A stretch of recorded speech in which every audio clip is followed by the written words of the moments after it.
तो आज हम हिंदी वर्णमाला की अगली क्लास पढ़ेंगे। आज हमें हिंदी वर्णमाला में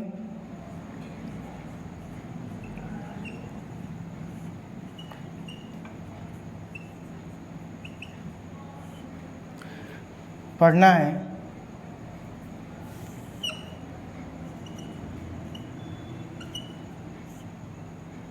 घोष और अघोष। आज हम लोग हिंदी वर्णमाला में घोष और अघोष पढ़ेंगे, ठीक है।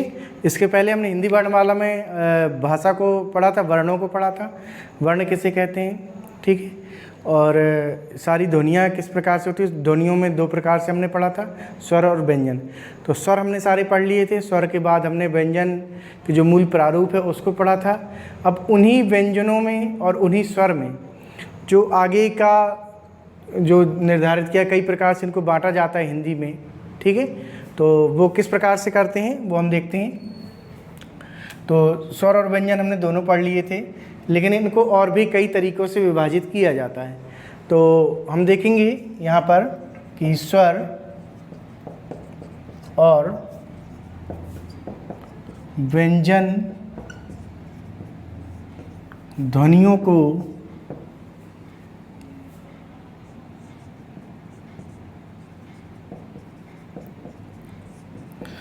दो आधारों पर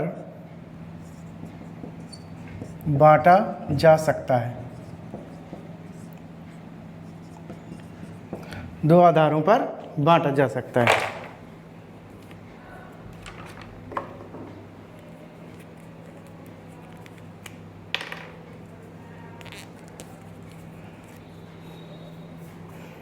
पहला आपका होगा उच्चारण में प्रयत्न के आधार पर, दूसरा है उच्चारण में स्थान के आधार पर।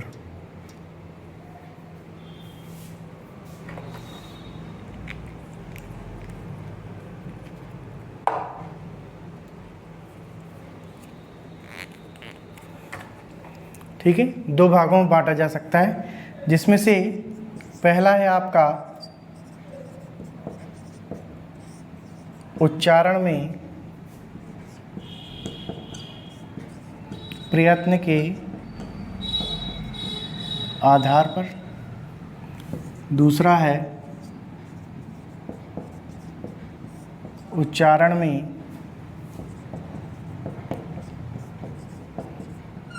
स्थान के आधार पर, ठीक है।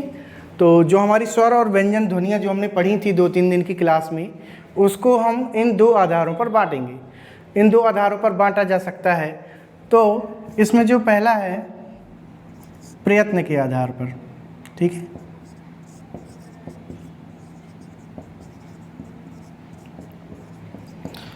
प्रयत्न के आधार पर इसमें क्या है, प्रयत्न के आधार पर भी दो भाग हैं, ठीक है।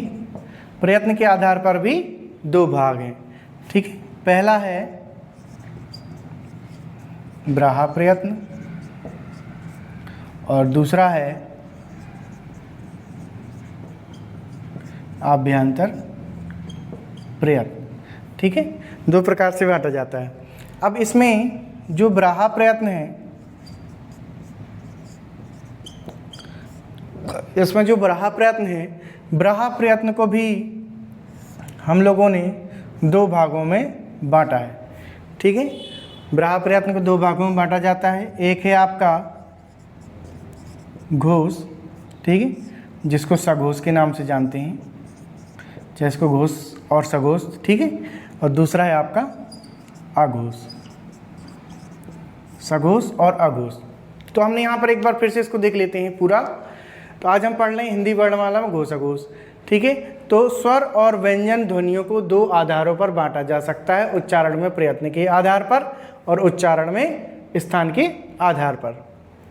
फिर है उच्चारण में, उच्चारण के प्रयत्न के आधार पर भी दो भाग होते हैं। जो प्रयत्न का आधार है ये वाला, उच्चारण में प्रयत्न के आधार पर भी दो भाग होते हैं। कौन कौन से होते हैं, ब्राहा प्रयत्न और आभ्यंतर प्रयत्न। ब्राहा प्रयत्न देखेंगे तो ब्राहा प्रयत्न के आधार पर भी दो भाग होते हैं, घोष और अघोष, ठीक है। ब्राहा प्रयत्न वो होता है जिसमें मुख्य विवर से बाहर प्रयत्न किया जाता है, और अभ्यंतर प्रयत्न वो है जिसमें मुख्य विवर के अंदर प्रयत्न किया जाता है। तो अभ्यंतर प्रयत्न, जो मुख्य विवर के बाहर प्रयत्न होता है वो ब्राह प्रयत्न होता है। ठीक है, तो ये हो गया। तो ये अपने यहाँ तक हम पहुँच गए घोष अघोष में। अब पढ़ते हैं घोष अघोष वर्ण। ठीक है, घोष और अघोष कौन कौन से होते हैं तो वो हम देखते हैं। इसको आप वीडियो को पुश करके नोट करते जाइए, है ना। जो भी बच्चे कंपटीशन की तैयारी कर रहे हैं और जिनकी कंपटीशन में हिंदी एक प्रमुख भाषा है, तो उसको आप जो है कि नोट्स बनाते जाइए। हमारी क्लासेस बिल्कुल लाइन से चल रही हैं, और जो बच्चे हमारी ऑफलाइन क्लास में आते हैं उत्सव पैलेस के सामने राठ में, चौपरा मंदिर रोड पे, तो जो बच्चे अपने यहाँ ऑफलाइन क्लास में आ रहे हैं, तो जिनकी जो क्लासेस छूट गई हैं तो अपना ऑनलाइन क्लास से उसको कवर कर लें, है ना। और भी बच्चे जो हैं, जो आपके रिलेटिव या दोस्त हैं जो तैयारी करना चाहते हैं, तो उनको वीडियो को शेयर कर दें, है ना। हमारी ऑनलाइन क्लास बिल्कुल निःशुल्क है, इसमें कोई आपका चार्ज नहीं लगेगा, बिल्कुल फ्री क्लासेस चलती हैं। तो घोष और अघोष, तो घोष और अघोष देखेंगे हम। तो सबसे पहले हमें क्या बनाना पड़ेगा, वर्णमाला का पूरा चार्ट।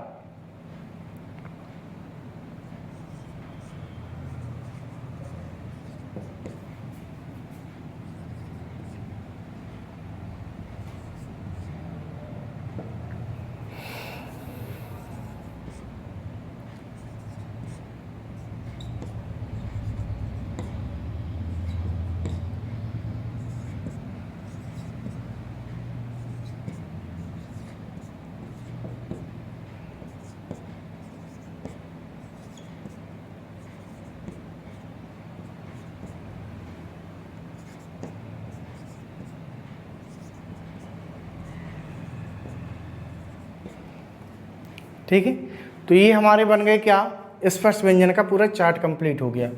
ठीक है, अब इसमें हम देखते हैं ये कौन से घोष हैं और कौन से आघोष हैं। ये हमारे स्पर्श व्यंजन कंप्लीट हो गए। अब इसको हम डिवाइड कर देते हैं वर्गों में, पहला वर्ग, दूसरा वर्ग, तीसरा वर्ग, चौथा वर्ग और पांचवा वर्ग। ठीक है, तो इसको 5 वर्गों में हमने डिवाइड कर दिया है।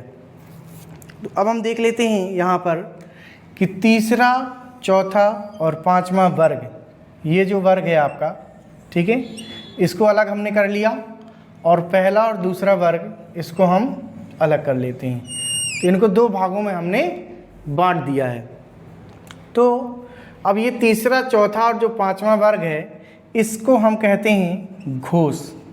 इसको क्या कहते हैं, घोष। और इसको सघोष भी आप कह सकते हो, इसको आप सघोष भी कह सकते हो। तो ये हो गया सघोष, और पहला और दूसरा वर्ण है ये आपका कहलाएगा आघोष। ये क्या है, ये आपका आघोष है। ठीक, तो पहला दूसरा वर्ण आघोष कहलाता है, तीसरा, चौथा, पांचवा वर्ण सघोष कहलाता है। अब इसमें देखते हैं कि इसमें और कौन कौन से एक्सटर्नल वर्ड आते हैं। तो इनके साथ साथ हमारा इसमें आ जाएगा आपका या, वा, रा, ला। या, वा, रा, ला भी इसमें आता है। और इसमें क्या आता है, आपके घोष और सघोष की बात हो रही, तो ये तीसरा, चौथा, पांचवा वर्ण आएगा। ठीक है, और या, वा, रा, ला यानी कि अंतस्थ वर्ण जो आपके होते हैं। ठीक, और इसमें क्या क्या आता है, इसमें सारे स्वर आ जाते हैं, आ, ई, उ, री, आ, ई, उ, री, ए, ऐ, ओ, औ। ये सारे स्वर किस में आ जाते हैं, आपके घोष और अघोष में आ जाते हैं। ठीक है, तो घोष और अघोष में हमारा तीसरा, चौथा, पांचवा वर्ण आएगा, अंतस्थ व्यंजन या, वा, रा, ला आएंगे, और स्वर आ से लेकर के औ तक ये आपके स्वर इसमें आ जाएंगे। फिर अघोष का देखते हैं। अघोष में हम कि अघोष में कौन कौन से वर्ण आते हैं। ठीक है, तो सघोष में हमारा क्या क्या आ गया, सारे अंतस्थ वर्ण आ गए और स्वर आ गए। इसमें आपका अघोष में आ जाएगा सा, सा, सा। ये तीनों सा आपके किस में आ जाएंगे, अघोष में आ जाते हैं। और घोष में तीसरा, चौथा, पांचवा अंतस्थ और स्वर, ये सारे आपके किस में आ जाएंगे, सघोष में आ जाएंगे। तो ये हमारी सघोष और अघोष की क्लास आज कंप्लीट हुई। तो हम एक एक टॉपिक आपको धीरे धीरे कंप्लीट करवाते जा रहे हो, आप आराम से इसके नोट्स बनाते जाइए और याद करते जाइए। और जिन बच्चों ने चैनल अभी तक सब्सक्राइब नहीं किया तो सब्सक्राइब कर लें, आपको बहुत जल्दी जीएस की भी क्लास मिलने वाली है, टेट सीटेट सुपर टेट के लिए मैथ की क्लास मिलेगी, सारी क्लासेस आपको यहाँ पर अवेलेबल हो जाएंगी और उसकी प्लेलिस्ट बना करके हम आपको प्रोवाइड करेंगे। ठीक है, तो अगली क्लास में पढ़ेंगे हम प्राण के आधार पर ध्वनियाँ। ठीक है, ये हमने घोष और अघोष पढ़ा हुआ है इसमें। ठीक है, तो ये हमने क्या था, उच्चारण में प्रयत्न के आधार पर पढ़ा था, घोष अघोष। उच्चारण में ये ब्राहा प्रयत्न था, अभी हम अभ्यंतर प्रयत्न पढ़ेंगे अगली क्लास में, उसके बाद प्राण के आधार पर पढ़ेंगे। ठीक है।